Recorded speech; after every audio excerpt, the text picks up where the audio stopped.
Pwes, makinig ka sa akin, Babu. Hindi na ako makikinig sa inyo. Nagsisinungaling lang kayo. Niloko niyo lang ako. Ikukulong niyo lang ako. Hindi niyo ako tinutulungan. Hindi totoo yan. Saan ka ba pupunta? Dahon niyo na po ako kung nalang pag-alam sa mga magulang ko. Pakawalan niyo na ako. Panangawan niyo na.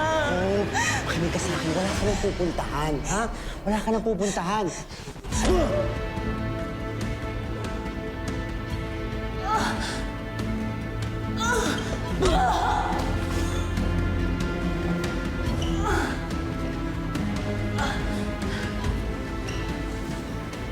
Sabi ko naman sa'yo, di ba? Wala ka nang pupuntahan.